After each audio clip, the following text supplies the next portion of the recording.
आणि आत्मचिंतन याला सोळून भक्ती म्हणतात.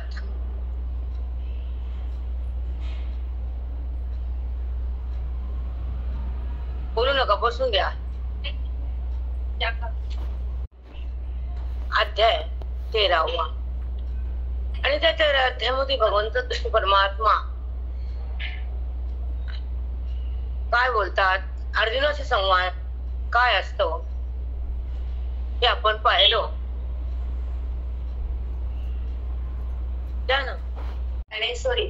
अध्याय 13वा. आणि त्या 13 अध्यायामध्ये भगवंत कृष्ण परमात्मा अर्जुनाला संबोधन करून जीवाला जो जीव नसून स्वतःला जीव समजतो त्याबद्दल जे चिंतन करतात भगवंत बोलतात.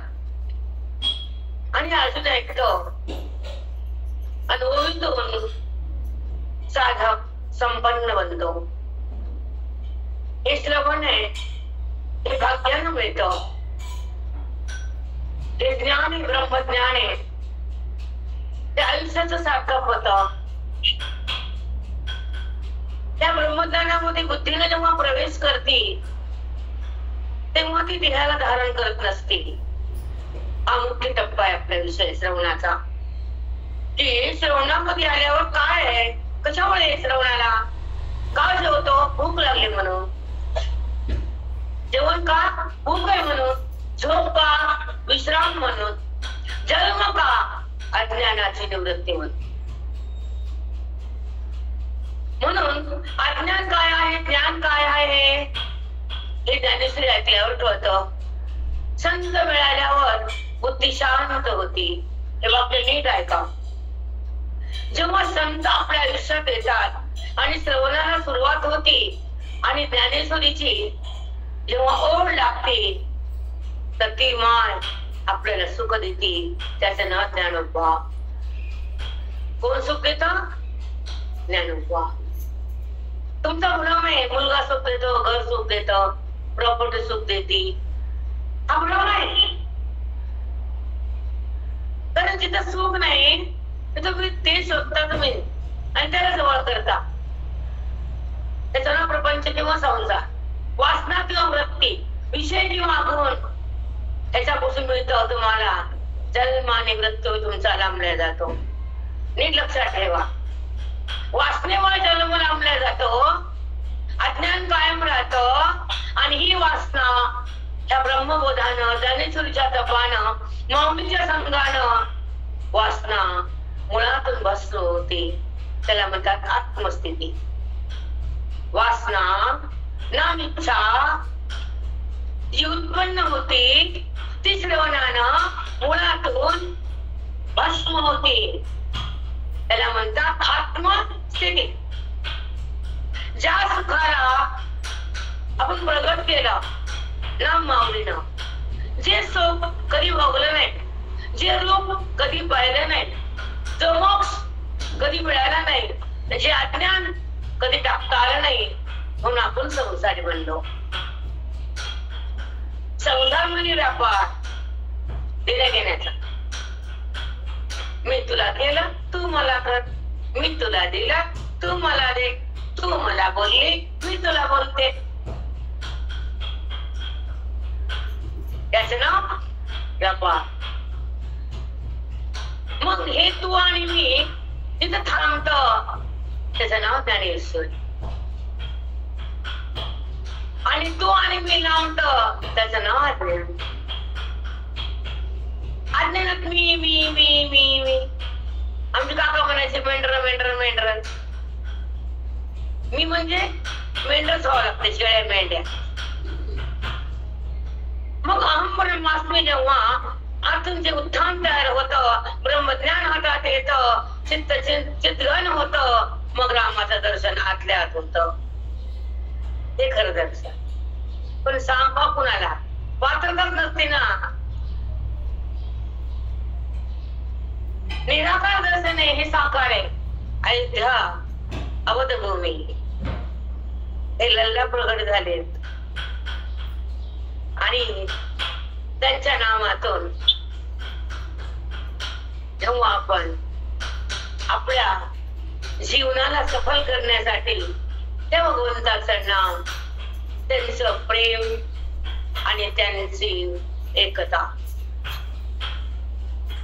जेव्हा एका एका टप्प्याने बुद्धी पुढे जाते, ते राम आपल्या वारकरी संप्रदायाचा मंत्र आहे, पुन्हा मंत्र राम कृष्ण हरी म्हणा.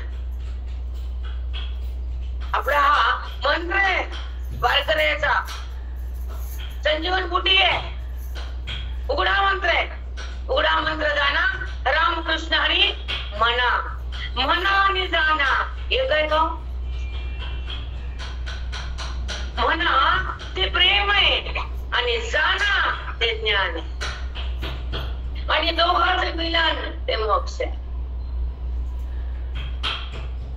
दोघं एकत्र येणं, भक्ती आणि ज्ञान. म्हणा आणि जाणं आणि बना.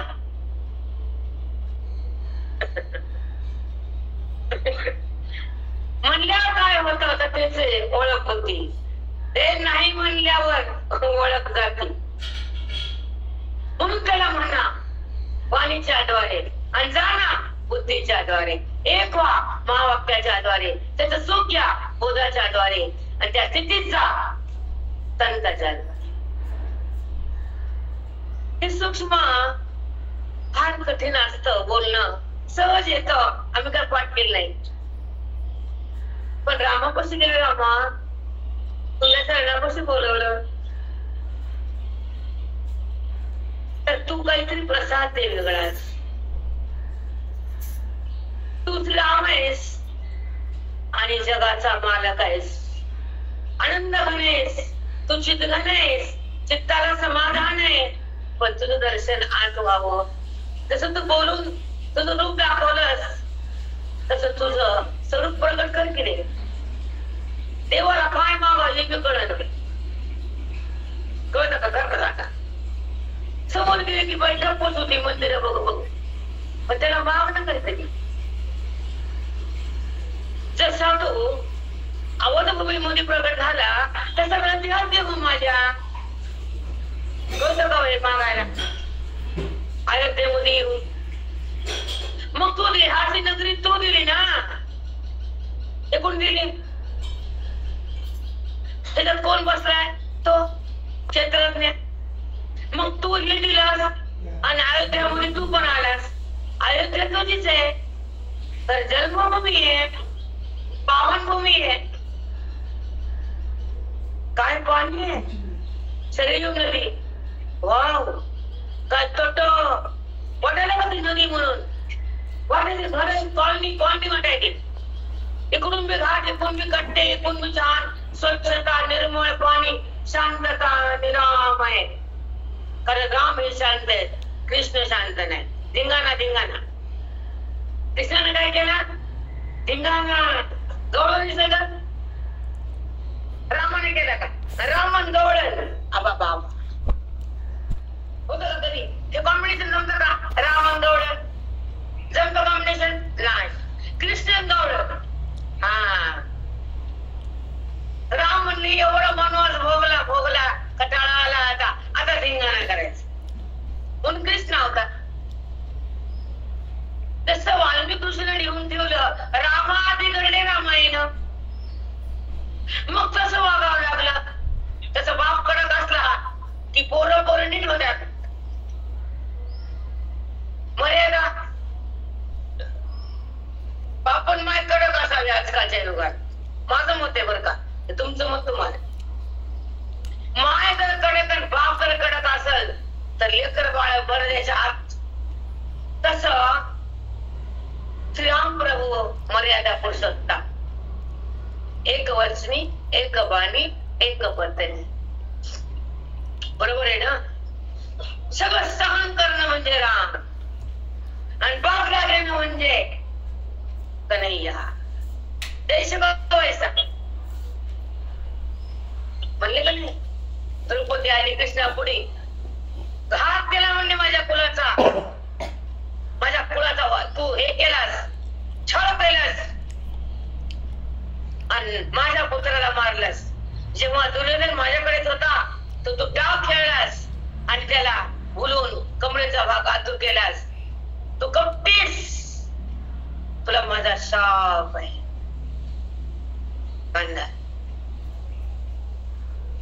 आणि जेव्हा रामानं खरं सांगितलं, दुर्योधन पण मीच, अर्जुन पण मीच, त्याचा त्रास पण मलाच झाला, हे काय कळते तुला? तेव्हा ती एवढी बिथरली, देवाला मी सांग तिला. पण म्हणले अगं गांधारी, जेव्हा तुझा दुर्योधनाचा पाय तुटला तर माझा हृदय हाय झालं, त्रास मला झालाय. पण काय करू, अधर्माचा त्रास मी सहन करतो, धर्माचं रक्षण करतो, साधूच्या रूपानं जगात वावरतो आणि साधकाला तरुण नेतो, त्याचं नाव गुरुजी. कळाले की वाक्य? नाही, मीच कृष्ण आहे, मीच राम आहे, पण संतांच्या हृदयात मीच आहे. मीच येतो म्हणून संत रूपानं आणि जगाचं कल्याण करतो आणि साधकाला हाताला धरतो आणि त्याला उद्धारून नेतो, त्याला माझ्याशी एकरूप करतो, त्याचं नाव मोक्ष. ज्ञानेश्वरी. आता लोकांना काय माहिती, ज्ञानेश्वरीच कुणी हात लावत नाहीत आजकाल, म्हणून मला नवीन ठिकाणी गेल्यावर एवढा प्रश्न पडतो. आता माझ्याकडे कुणी ऐकायला नसतंय, ते भाग वेगळा, पण मला व्यासपीठ मिळालं हा माझं भाग्य आहे. कारण ज्ञानेश्वरीला लोक नसतात आणि कशाला जास्त असतात, हे दुर्भाग्य आहे व्यासपीठाचं, आमचं नाही. तर त्या बँडवर बोलायचं का, कॉम्प्युटर माहिती सगळ्याला, पण तर फिरतात आणि दाखवण्याला येतात. मी रोज पाहते म्हणून आज बोलले आणि मला वहिनीला माहितीये मी स्पष्ट बघताय, मी चमडेपणा करून बोलणारी बाई नाही, जे दिसल ते बोलते. कारण आम्ही गुरुजींची लेकर आहे. पण ते त्याच्या जिंदगी नाही, म्हणजे ऑनलाईन मध्ये 100 लोक आहेत, त्याच्यामुळे तुम्ही आहेत का नाही त्याचा मला शोध द्यायचा नाही. पण भगवंत श्रीराम त्यांची नगरी अवधभूमी आणि त्यामध्ये आपल्याला रामानं आमंत्रण दिलं, हे भाग्य आपल्या हातात आलेले, आयुष्याचं भाग्य. कायम त्यामध्ये श्रवण करणं. सरयू नदीच्या काठावर आहे आपण. हे गाव कुठे? तेच म्हणून मध्ये सरयू नदीच्या काठावर तपोभूमीवर इथं ऋषीमुनी तपश्चर्या केली, राम प्रभू इथं वावरले, त्यांच्या परस्पर्शाने भूमी पावन झाली, त्या भूमीवर आपले पाय लागले. आपण पण भाग्यवान झालो की नाही? तर नगरी रामाची आहे. हे इथं अवधभूमीमध्ये आले, जन्मभूमी आहे. बंदीखाना होता इथे दिवस, ते मंदिर नाही, ते जागा नाही, आणि राम तर आपला प्राण आहे, संजीवन. राम म्हणजे लहान नाही, आणि पूर्ण अवतारी, पूर्ण साक्षात्कारी. काल बोलले महाराज 10 अवतार, पण अंश सांगते नाही त्यांना, कारण कच्छ मच्छ वराह, कच्छ अंश अवतारे, राम पूर्ण अवतारे. अंश म्हणजे तितक्याच वेळेपुरता अवतार घ्यायचा, काम करायचं, अवतार संपवायचा, अंश अवतार म्हणतात. रामाला पूर्ण अवतार म्हणतात. लगेच गेले का राम? नाही, त्यांच्या लीला झाल्या, त्यांचा जन्म झाला, त्यांचा वनवास झाला, त्यांना ऋषीपुषी केले, त्यांना बायकोचा त्याग केला, त्यांना राज्य सोडून दिलं, भरताचं प्रेम दाखवलं. त्यांचं राम हे नाव अलौकिक आहे, आणि राम हे दशरथाला माहितीये, माझ्या पोटाला परब्रह्म आले. हे रामाला स्वप्नात येऊन देवानं सांगितलंय की तुझ्या पोटाला परब्रह्म भगवंत अवतरणार आहे, आणि तो राम तू त्याचा पिता आहेस, तू तपतच केलास माझ्या पोटाला यावं, म्हणून तुझ्या पोटाला परब्रह्म राम अवतरणार आहे. दशरथ खुश होते, पण ती खुशी नंतर टिकली नाही. सोबत राम राहिले, 4 मुलं असताना राम म्हणताना देह सोडला दशरथानं, आणि त्याच्याच ओळखून त्याचा घात केला. शत्रुघ्न केला का? शत्रुघ्न केला का? तसं संभाजीला कोणी पकडून दिला, त्याचा मेवना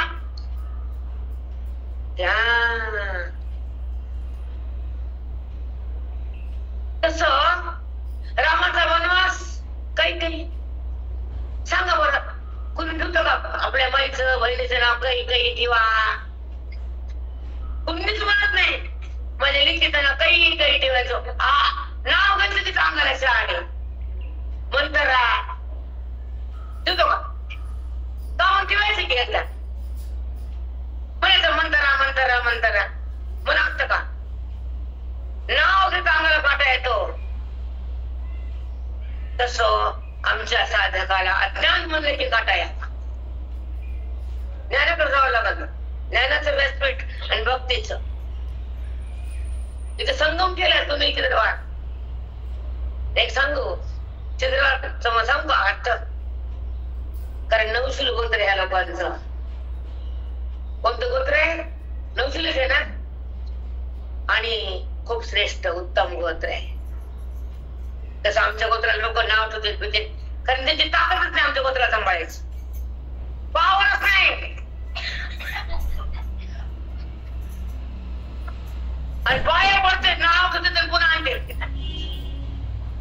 पुन्हा भीक मग नावालाच. कारण 7 टक्के गोत्र यायचे सगळ्यांना माहित. माझ्या आई पण यायचे आणि मी पण यायचे.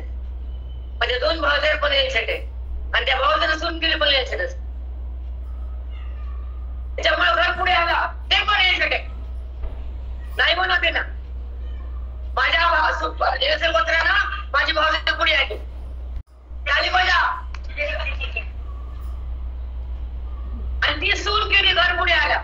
मान्य करते ते लोक दादूचे नाही करत कारण स्वभाव नाही ना मान्य करायचा. म्हणते का हो वाजा उडते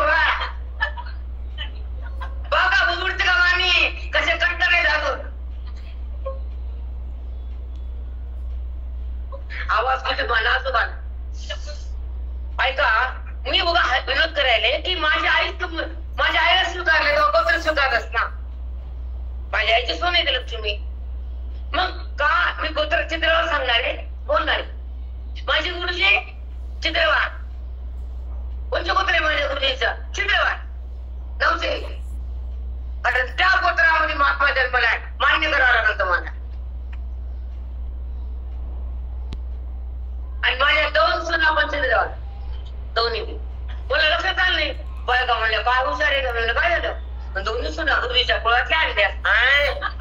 भगवंतानं पूर्ण पुरुषोत्तम अवतारानं आपल्याला पायाजवळ जागा दिली आणि आपण त्या नगरीमध्ये शांत राहिलो. बघा ना फिरायलो खायलो इथे यायलो. बायकाला भाजीचे द्यायचे नाही भांडे लावायचे नाही. बायकाची मज्जा मज्जा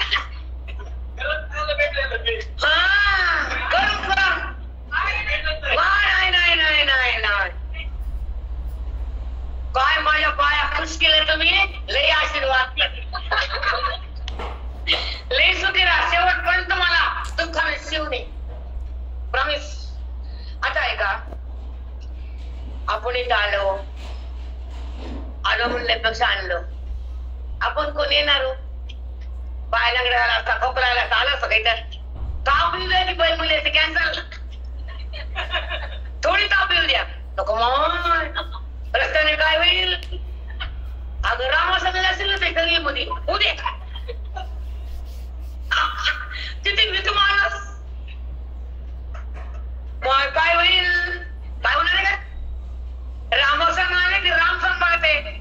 संत संघ आले की ग्रंथ सांभाळते माऊली. आणि श्रवणात बसल्यावर भगवान सांभाळतो. समजलं की नाही.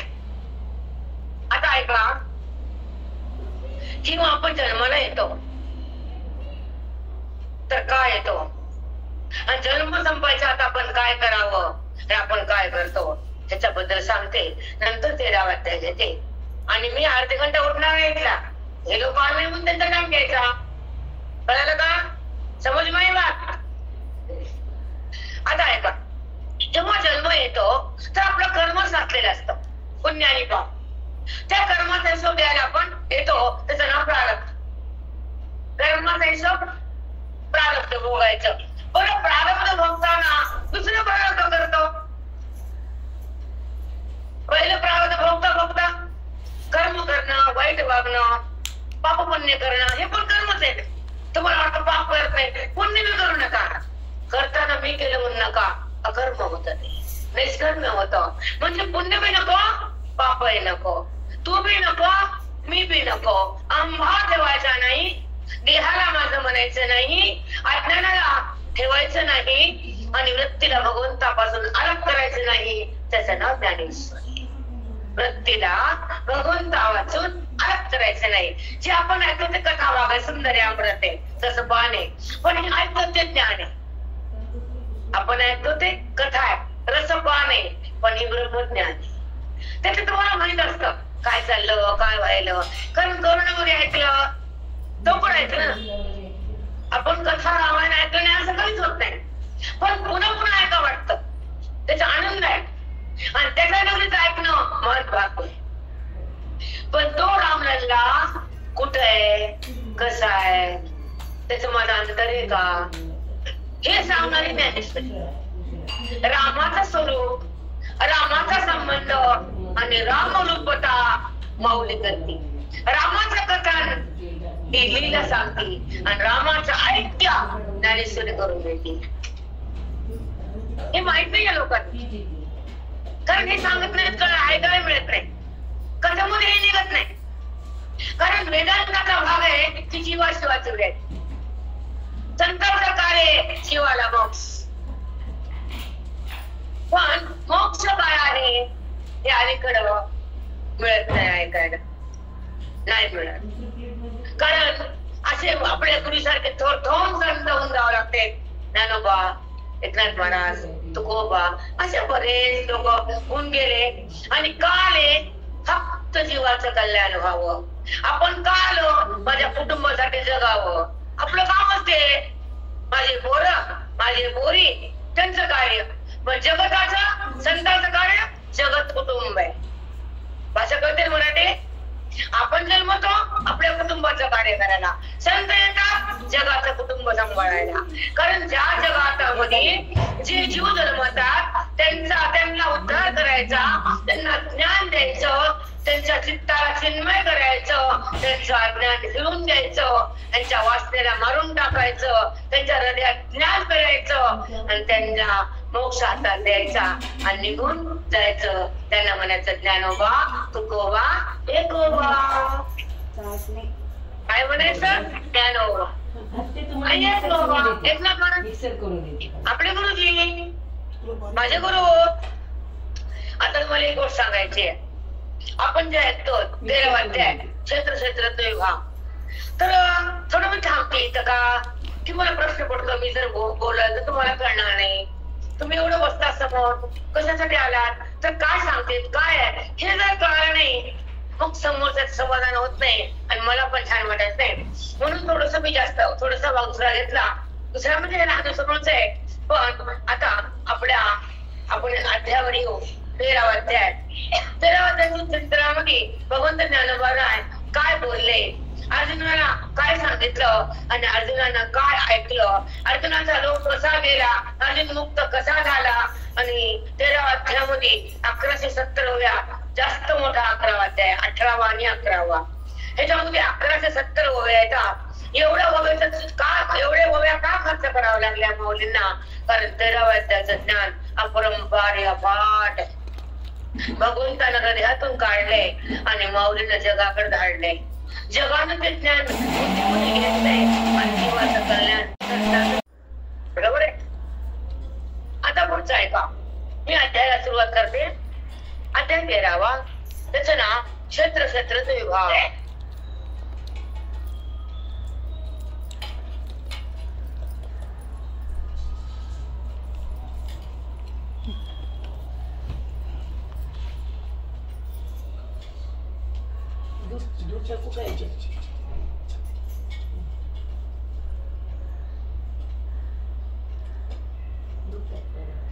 अध्याय 13वा, आणि 13 अध्यायामध्ये आपण त्याची काढली होती, कागद काढलेच नाही होगी.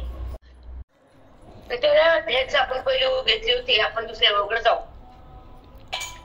दयाचे केलिया स्मरण, होय सकळ विद्येचे अधिकरण, तेच वंदू श्री चरण श्री गुरुचे. तेच वंदू श्री चरण श्री गुरुचे. त्याच्या पहिल्या ओळीमध्ये भगवंत ज्ञानोबरायानं तेच वंदू श्री चरण श्री गुरूंचे. भगवंताचं वंदन वेगळं आणि तेच वंदू श्री चरण श्री गुरूंचे. संतांच्या चरणाला श्री लावणे. श्री म्हणजे भाग्य, श्री म्हणजे लक्ष्मी, श्री म्हणजे सुख आणि श्री म्हणजे संतांना दिलेलं आत्मरूप, त्याला श्री म्हणतात.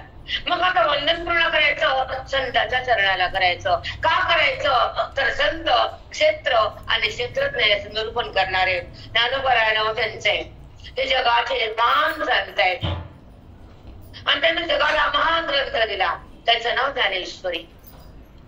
आणि त्यामधून आपल्याला काय सांगणार येतं क्षेत्र आणि क्षेत्रज्ञ. क्षेत्र कशाला म्हणतात जमिनीला. क्षेत्र हे दिसतंय, हे देह क्षेत्र आहे. ह्याच्यामध्ये काय दिसतंय पुण्य पाप द्वेष राग सुख दुःख कर्म भेद ह्याच्यामध्ये सगळं उत्पन्न होते म्हणून याला क्षेत्र म्हणले. आणि क्षेत्राला संगोपन करणारा सांभाळणारा आज परमात्मा विराजमान आहे, त्याचं नाव क्षेत्रज्ञ. आपलं लोक क्षेत्रज्ञ पण आपण देहाला माझं म्हणतो, देहाला मी म्हणतो, म्हणून त्या देहाचा संबंध होतो, त्याचं नाव अज्ञान आहे. आपण देह नाहीये पण मी देह म्हणतो. का म्हणतो, कधी म्हणतो, कधीपासून म्हणतो हे बघू आता. जयाचे आठवे शब्दसृष्टी अंगवे सारस्वत अगवे जिव्हे सिये. सारस्वत अगवे जिव्हे सिये. ज्या सद्गुरूची फक्त आठवण केली तर काय होतं, शब्दसृष्टी अंगवे. शब्दाचे जेवढं ज्ञान आहे, जेवढे शास्त्र आहेत, ते संतांच्या पायापाशी येऊन प्रगट होतात दनादन दनादन. शब्द सृष्टी अगवे. ह्या सृष्टीचे जेवढे शास्त्र आहेत, जेवढे पुराण आहेत, जेवढं जे काय आहे, त्यांच्या चरणापाशी असं उगम होते आणि त्याच्या उभ्या हृदयातून येतात. हे संतांच्या चरणाचं वैभव आहे. शब्द सृष्टी अगवे. हे संतांचं वैभव सांगितलं महात्मा. आता पुढे ऐका. वक्तृत्व गौडपण त्यांची वाणी. वक्तृत्व म्हणजे काय, वाणी. मग ते कसे बोलतात, ते बोलत नसतात. कोण बोलले मग, त्यांची परंपरा असते. व्यासपीठावर व्यास ऋषी असतात, आपण रोज ऐकतो. आणि सरस्वती माता अधिष्ठान असते. सद्गुरुनाथांचं दैवत असतं आणि त्या सद्गुरूच्या परंपरेतून आले तसे महान महान लोक, त्यांचं तप, त्यांचं दिव्यत्व, त्यांच्या आयुष्याची साधना इथे होऊन थांबती आणि ती वाणी पुन्हा सुरू होती. सारस्वत अगवे जिव्हे सिये. त्यांच्या जिभेवर एवढं सगळं सामर्थ्य येतं आणि ज्ञानेश्वरीचं ज्ञान ह्या स्फुरण रूपानं, लहरीच्या रूपानं साधकाच्या हृदयात जातं. म्हणून सगळ्यात महान भक्ती श्रवण भक्ती. नववीच्या भक्तीमध्ये महान जर काय असेल तर श्रवण, नंतर मनन, नंतर निध्यासन, नंतर तत्व पदार्थ शोधन, नंतर मोक्ष. पण हे वेदाचं चिंतन आहे, हे आपल्या आयुष्याचं सार आहे, अमृत म्हणतात त्याला. ह्या देहातून आपण बुद्धीला परमात्माकडे नेण्याचं काम हे श्रवण करतं. आपल्या अंतःकरणात असलेल्या भगवंताचं दर्शन हे श्रवण करून देतं. आपलं जीवन सफल होतं श्रवण. मी कोण पाहतं श्रवण. आणि हे आपलं भाग्य आहे की आपण अयोध्या नगरीमध्ये महान ग्रंथाचं कृष्ण परमात्म्याच्या मुखातून निघालेलं जे गीतेचं वैभव, माऊलीची ओवी आपण इथं बसून ऐकतो. कोटी कोटी जन्माचं पुण्य लागतं इथे यायला, हे ऐकायला. खूप पुण्य लागतं, कुणी येऊ शकत नाही. भगवंत बोलवतात तसं आपण सीटवर बसलो रेल्वेमध्ये, माझा नंबर आहे म्हणतो आपण, म्हणतो ना उठा. हे बुकिंग कुणी केली, मी. तशी आपली बुकिंग कुणी केली, श्रीरामानी. बरोबर आहे ना. बोलवले आता ये, आता ये, मुक्त हो, ज्ञान घे, भक्ती पे. ज्ञान घे आणि भक्ती पे. कळतं का पे म्हणले पिना, समजत नाही आपल्याला. ज्ञान घे. बघा लोक वेळ येतात तुम्ही 900 मानवला येतात तिथं. आता माग तिथं गाय बसता सोडून द्या, तसं उद्या लवकर या. एक दिवस आहे, जास्त नाही आता. ठीक आहे. आता आपण खालच्या गोवर येऊ. ते गोवी म्हणजे ह्याला न सांगता येत आपल्या ह्यांना बोलावं लागतं, चला माहिती द्या माहिती द्या, उद्यापासून आधीच पाहिजे मला ना तर. आता ऐका, वक्तृत्व गोडपणे अमृतात पारुषपणे, त्या संतांचं वक्तृत्व सांगणं बोलणं नसावं नाही. अमृत पिकं पडतं, अमृत अमृतात पारुषे म्हणे माऊली म्हणतात. श्रवणामध्ये निदान ठेवून करणारे संत महात्मे त्यांचं वक्तृत्व बोलणं म्हणजे अमृताला पिकं पडणारी वाणी असते. वक्तृत्व ऐका, ह्याच्यात सांगते मी नाही सांगत. वक्तृत्व गोडपणे अमृतात पारुषपणे, अमृताला पिकं म्हणते देव हे बोलणं संतांच्या मुखातलं. रस होती ओळगणे अक्षरासी, रस होती ओळगणे अक्षरासी, नवरस बोलतात संतांच्या वाणीमध्ये. ते शब्द आपोआप येतात वाणीमध्ये, ते ताकद आहे संतांची. रस होती ओळगणे अक्षरासी, नवरस आहेत ना, नवरस. काल महाराज म्हणून ऐकला, गोडा पण तिखट खारट मधुर सगळे ते नवरस जीवित आहेत. आणि हे नवरस अद्भुत आहे, ते आपोआप येतात तिकडे. कुणाकडे? संतांच्या जिव्हेमध्ये. आता पुढे ऐका, भावाचे अवतरण. खूप ओव्या मात्र सुंदर आहे बरं का. ते कशाचे ऐका, एक मिनिट. अवतरण अवतरती खुण हाताचडे संपूर्ण तत्वबोध, हाताचडे संपूर्ण तत्वबोध. हाताला येतो व येतो तत्वबोध. हाताला मुलगा येतो बापाच्या, बाप थोडा आराम होतो की नाही, हे जातो रे मी घरी जातो बस म्हणतो ना बा, तसं इथे त्या बापाला हाताखाली पोरग येतं, इथे बुद्धीला भगवंत दादा जवळ येत. समजतं का अर्थ? मग भावाचे अवतरण. कोणता भाव? जो आपल्या बुद्धीमध्ये अज्ञान दशेमध्ये मी देह असा द्वैत भाव असतो. म्हणजे मग संतांच्या संगतीमध्ये आत्मचिंतन करताना आपण भाव बदलला जातो आपला, आणि देहभाव संपला जातो आणि आत्मभाव प्रगट होतो. त्याला म्हणायचं अवतरती कोण, हाताकडे संपूर्ण तत्वबोध. मग तुमच्या हाताला काय येतं? तत्व म्हणजे भगवंताचं स्वरूप. त्या भगवंताच्या स्वरूपाचा हाताला फल मिळतं, त्याला मोक्ष. आणि देहामध्ये पांडुरंग परमात्मा प्रगट होतो, राम म्हणा कृष्ण म्हणा.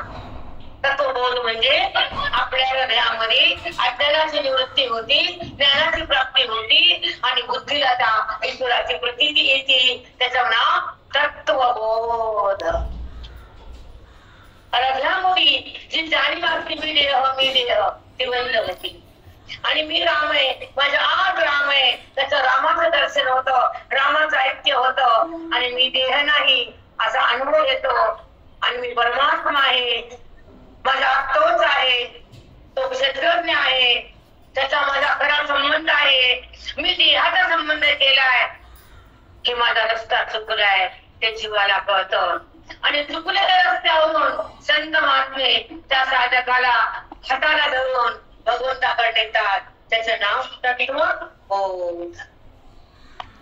कारण एक सांगते अजून, कारण तुम्ही चिंतन कधी ऐकलेलं नसतं, शब्द माहित नसतात, म्हणून थोडस लोक शांत बसतात, त्यांना काहीच कळत नाही काय बोलायचं आहे.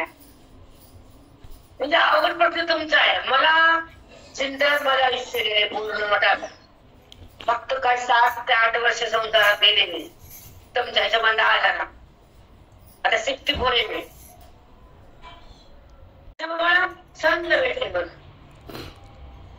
कारण सतत मठात मुलींच्या सतत सकाळी 7 दुपारी 4 घालतात. कसा संसार कारण काय केला ते विचारावं संतांना, कारण त्यांच्याकडे आपण सगळं दिलं तर ते सांभाळतात. आणि मी करतो म्हणलं की मज्जा बघतात, बघ आता काय करायचं. तसं नाही. पण आपल्या आयुष्यामध्ये आपण सत्संग करा, भक्ती करा, दान करा, धर्म करा, तीर्थ करा, यात्रा करा, सगळं करावं. फक्त आपण संसारच करतो, बाकी काय करायचा कंटाळा येतो. मग बाबाची गरज म्हणतो बोलतच लग्न आहे, घरातच काम आहे. आता मेळावा कोणत्या मेळावाले असते मध्ये मध्ये. कारण मी जेव्हा मार्च एप्रिल मध्ये हे काढलं गेल्या वेळेस. तर तेव्हा वेळ होता आणि मला माहित नाही, तर माझ्यात लग्नाचं कोणीच नाही. ते म्हणले माहित तुम्हाला कसं कळत नाही. म्हणलं काय?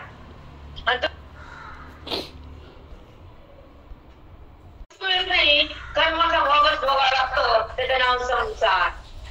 डबल सांगते ऐका, तिथं काहीच मिळत नाही आणि दुसरा प्रश्न, तिथं काहीच कळत नाही. काय कळत आहे संसारात? तुम्ही पण जेव्हा संत संगती श्रवण भक्ती आरंभ होतो, वेदाचं श्रवण होतं, मनाला समाधान येतं आणि बुद्धीला भगवंताचं दर्शन होतं, तेव्हा चित्त आनंदाला प्राप्त होतं. तेव्हा आपलं आयुष्य सफल बनतं.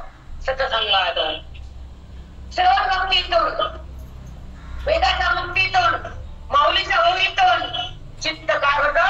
तृप्त होतं. संसारामध्ये अतृप्त असतं. तुम्ही सांगत नाही पण मी सांगते, तुम्ही सांगता मी उघड करते, कारण आमचं काम असते. कसं सांगलं हे काय सांगणे कसं बरं का? सून बरे रोज सून देते की तुला? नाही सून छान आहे, बरं तू छान, तुझी सून छान, आम्हाला काय देणं घेत नाही.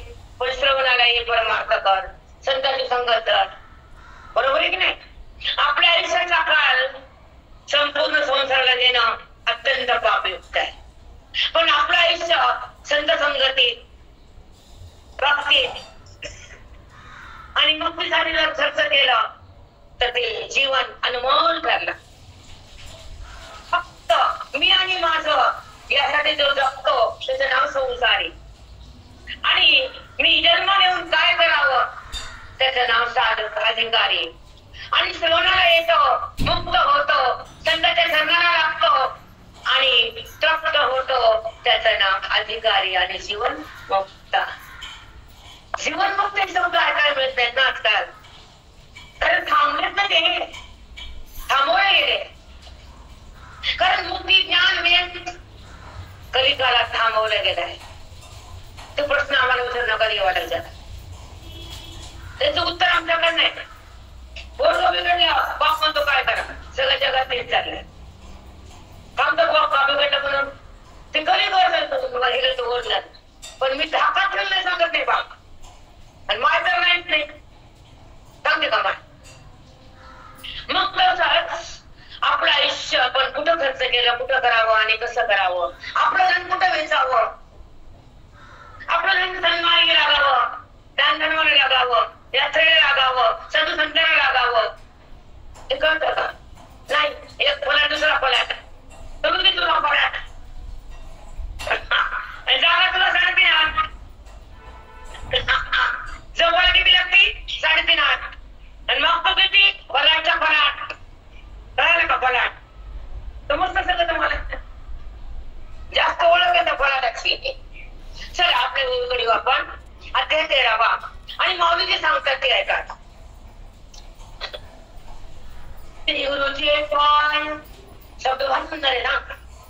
श्री गुरुचे पाय जे हृदय दिवसोनी ठाय. 2 वाक्य लक्षात ठेवा. श्री गुरुचे पाय जे हृदय दिवसोनी ठाय. त्या श्री गुरुचे पाय जेव्हा साधकानं हृदयामध्ये भावाच्या रूपानं धारण केलं तर काय होतं ते ऐका. ते एवढे भाग्य होय उन्विसासी. माऊली ज्ञानोबा म्हणतात एवढं भाग्य साधकाचं श्री गुरुचे पाय आपल्या हृदयात ठेवतात श्रद्धेनं भक्तीनं, मग त्यांचं भाग्य होणार येतं. आणि ते पाय म्हणजे त्यांचं ज्ञान, त्यांचा अधिकार, त्यांचं तपश्चर्या तुमच्या आयुष्यात मिळते आणि तुम्हाला मी कोण कळतं, तुमचं अज्ञान जळतं, तुम्हाला मोक्ष नृत्य करून देतात आणि तुम्हाला आनंद भोगता येतो. म्हणून श्री गुरुचे पाय हृदय दिवसोनी ठाय. श्री गुरुचे पाय तर हृदयात ठेवले आणि श्री गुरु पुन्हा म्हणायचं, कारण योगी म्हणजे देवाचा देव जाणीजे. हे ज्ञानोबा ज्ञानेश्वर लिहून ठेवलंय. कारण श्री गुरु कोण असतात? देवाचे देव. अरे अरे अरे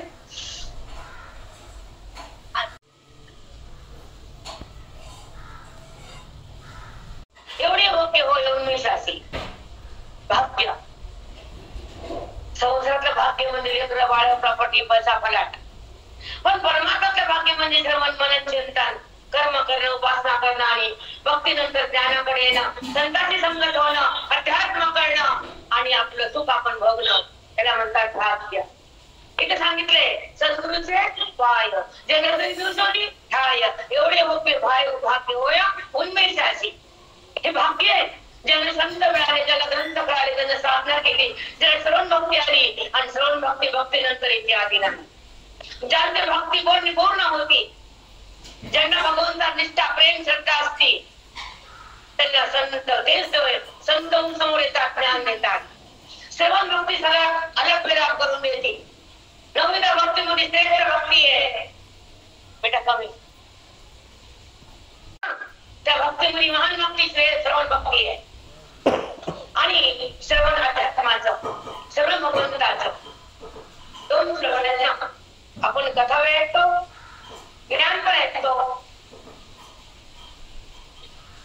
एक भक्तीचे श्रवण आहे आणि एक मोक्षाचं श्रवण आहे. लक्षात ठेवा की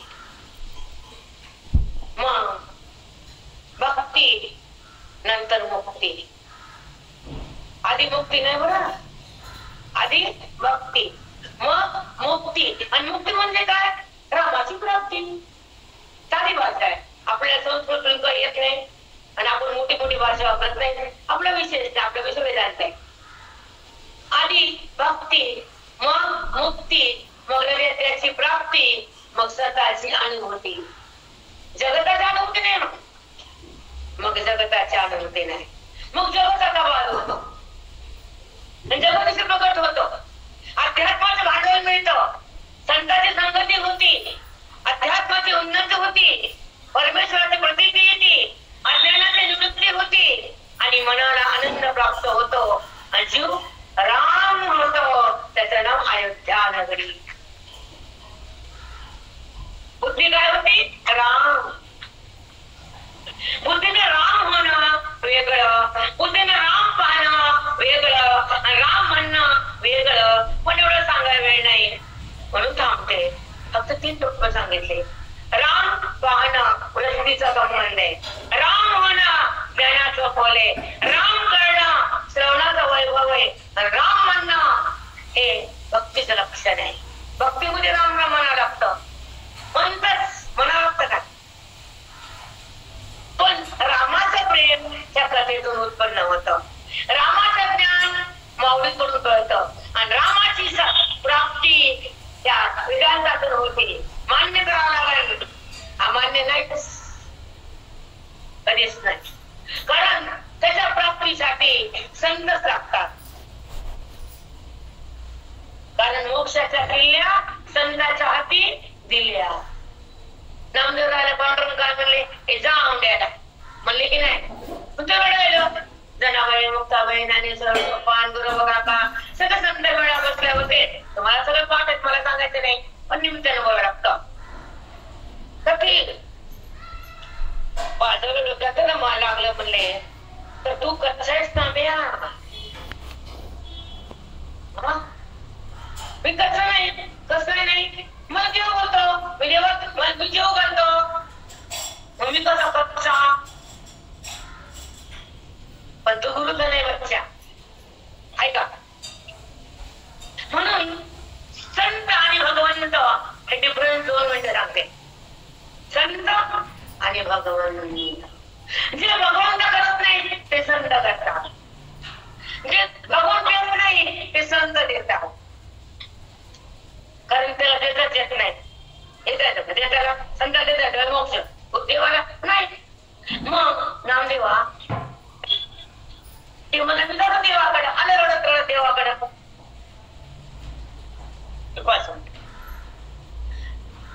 आणि भगवंताला पांडुरंगाला तर भगवंत बोलतो तुम्हाला माहिती आहे नामदेवाला देवा मला कच्च म्हणे हो कच्चाच नामे हो मग माझ्या हाताने जेवतो मग काय झालं म्हणले देव आणि तो मला बोलतो आणि मग काय झालं मग तुला ज्ञान नाही माझं असं तुम्ही म्हणू नका देवा नाही ना मग तुला संताकडे जावंच लागल त्यात घ्यावंच लागल भक्तीतून पुढे सरकावंच लागल बोलले तुम्ही नाही आम्ही नाही. भक्ती तुझी पण मुक्ती संतापाशी आहे, भक्ती देवापाशी आहे, शक्ती संसारात आहे आणि भेद हृदयात आहे आणि भेदाचा निवृत्ती या ज्ञानात. आणि भेद म्हणजे काय, अभेद म्हणजे काय हे सांगायला टाक नाही, बघूया. पण एक ओळी घेते वाचते आणि थांबते. ओके. श्री गुरुजी पाय हृदय सोनी ठाय एवढे भाग्य होय पृथ्वी. एखाद्याचं भाग्य असतं की श्री गुरुचे पाय हृदयात ठेवून त्यांना श्रवण भक्ती करून त्यांना प्रेम करून हे मला मुक्त करणार असा विश्वास धरून जे साधक संतांच्या पुढे येतात, श्रवण भक्ती करतात, तर मुक्तीच्या अंगात आनंद संग येतात असं भावी म्हणतात. जे साधक संतांचा संग राहतात, सतसंग करतात, वेदाचं ज्ञान घेतात, अभेद भक्ती पाहतात आणि त्या ईश्वराला एक होतात, त्याला म्हणतात अभेद भाव.